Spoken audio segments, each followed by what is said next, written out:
There are many people around the president who are very petty, who are full of mischief, and who are hell-bent on creating conflict within the presidency. I would like to ask the people who work for the president to be honorable and decent people. Let the deputy president have access to the president's diary, unless the president himself has expressly given instructions that he doesn't want his deputy to have access to his diary. That your team has been recently kicked out or removed from the diarization of events between your office and the office of the president? Yes, that is true. And my reading of it, there is some mischief. First, let me tell you some. I am a very obedient public officer. I was a man in uniform, and I have tremendous respect for the president and his office. And I will be the last person not to attend events by the president or to go late. And from the way I read it, there is some mischief to remove me from the diary, from the page where the diary is, so that once I don't attend presidential events, it can be purported that I am absconding duty. You know, and I hear that is one of the grounds they wanted to look for impeachment, you know, so that they say regarding Gachagua does not attend presidential functions.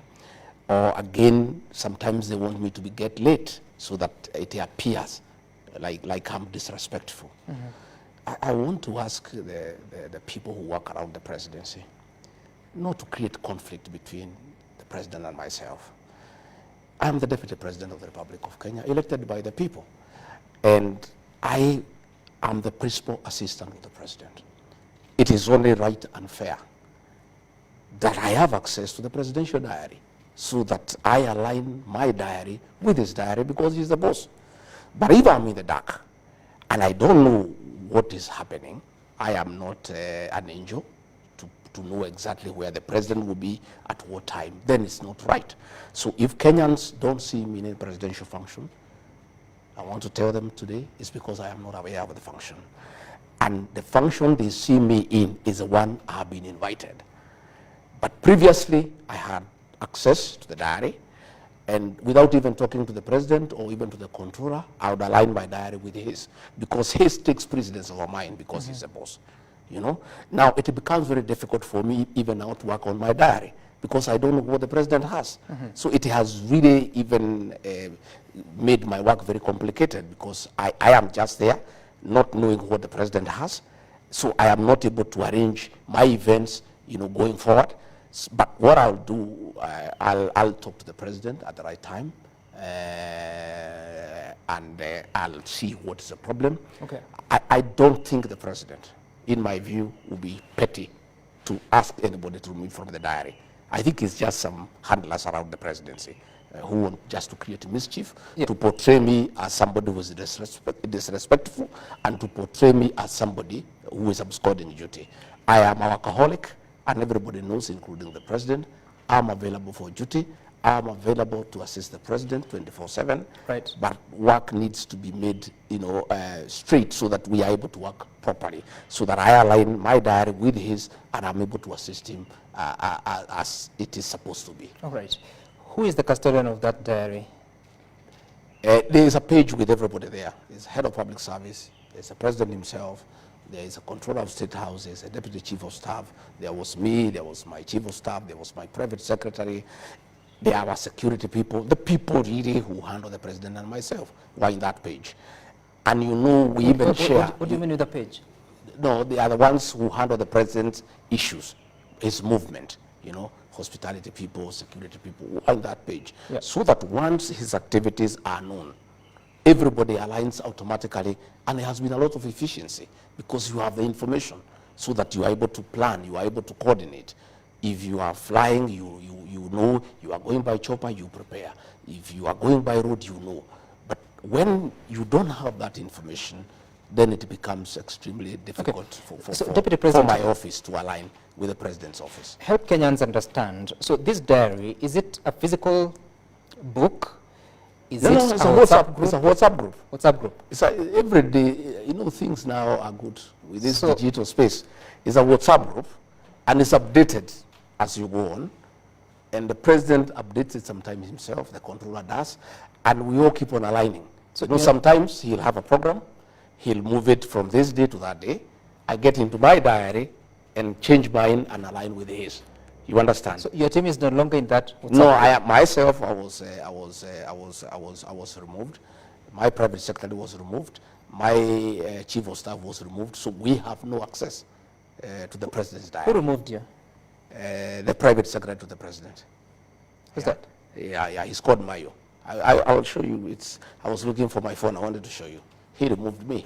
So once we are not there, then we don't know what's going on. So let nobody, let no Kenyan, and let those people in State House who are trying to say that I don't attend meetings, let them return me in the page so that I know what the president is doing, where he's going, what time, so that I'm able to align and give him support, as I've always been doing.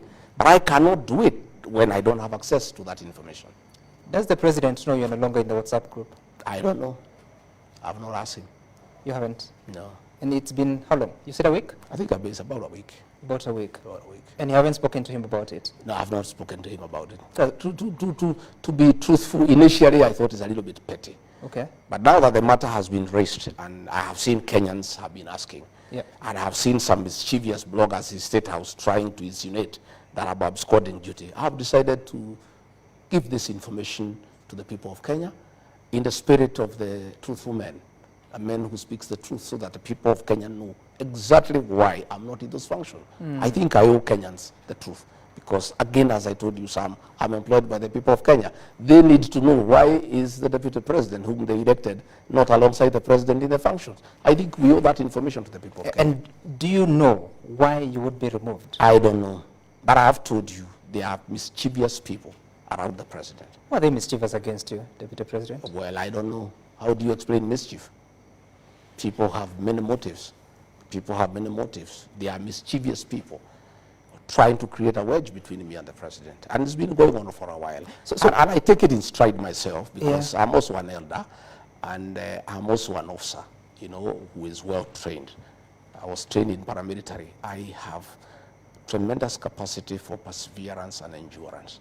I'm able to take a lot of flack, just quiet, and taking it in good tiding, because I am quite mature in my leadership, in my approach to life. And many, many petty things, I have ignored them, because I sometimes I don't want to become petty. So there are many characters around there. You know, you remember, Sam, when the king was here, in State House. Yep. The King Charles the third. Yep.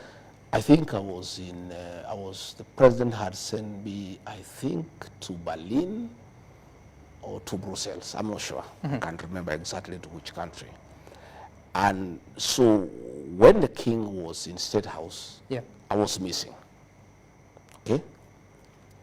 A blogger who works for the president created a Photoshop, and I know you can remember, just for mischief and to demean me, created a Photoshop that, you know, the king is here working with the president. Then there was a window there, and Gachagua had been locked in that window, and he actually circulated on his blog until Kenyans complained. Then he brought it down, just to demean the deputy president. And these are people who work for the president, and you wonder why. How come you work for the president? You want to demean his deputy.